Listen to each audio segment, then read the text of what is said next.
আসসালামু আলাইকুম। আজকের ভিডিওটি টেকনিশিয়ানদের জন্য খুবই গুরুত্বপূর্ণ। আজকে আমার হাতে আছে একটি 24 ইঞ্চি এলইডি টিভি। এই এলইডি টিভির সমস্যা হচ্ছে অন হয়ে আবার অফ হয়ে যায়। দেখুন, আমি বাটন দিয়ে অন করতেছি প্রথমে। তো আপনারা ইন্ডিকেটর লাইটের দিকে খেয়াল রাখুন, দেখতে পাচ্ছেন অন হয়ে কিছুক্ষণ পর আবার অফ হয়ে যায়। তার মানে এটা পাওয়ারের সমস্যা আছে।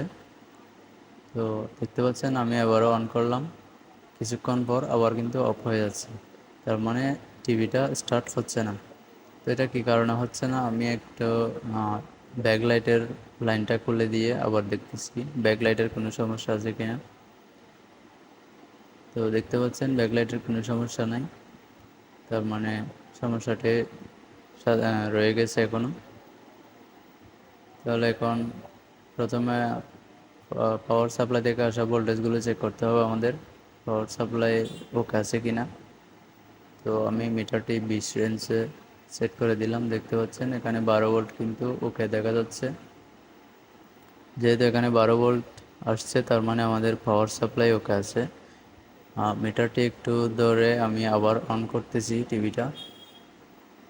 তো অন করে দিলাম, দেখতে পাচ্ছেন 12 ভোল্ট কিন্তু কোনো নাড়াচাড়া করছে না, তার মানে পাওয়ার সাপ্লাই ওকে আছে।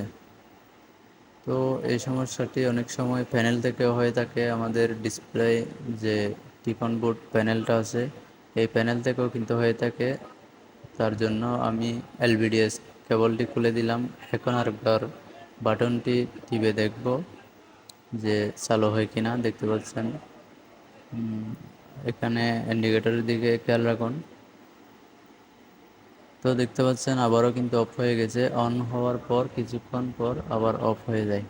তো এই সমস্যাটি প্যানেল থেকে হচ্ছে না, আমাদের প্যানেল ওকে আছে। এলপিডিএস কেবলটি আবার আগের পজিশনে লাগাই দিলাম। তো সমস্যাটি কোথা থেকে হচ্ছে সেটি সম্পূর্ণ ভিডিওটি দেখলে আপনার খুবই উপকার হবে। তো আমি প্রথমে এখানে ফ্ল্যাশ আইসির ভোল্টেজগুলো চেক করব।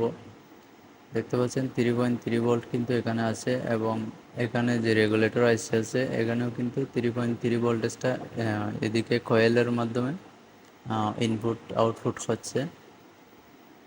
তো আইসি বরাবর কিন্তু আমাদের ভোল্টেজটা যাচ্ছে, আইসি থেকে সাপ্লাই দিচ্ছে না।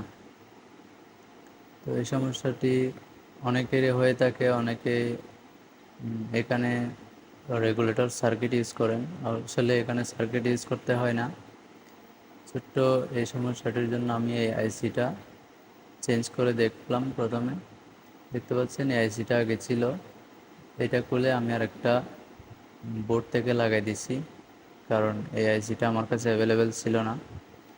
তো আইসিটা লাগানোর পরে এখন লাইন দিয়ে দেখব, আপনারাও দেখতে থাকুন।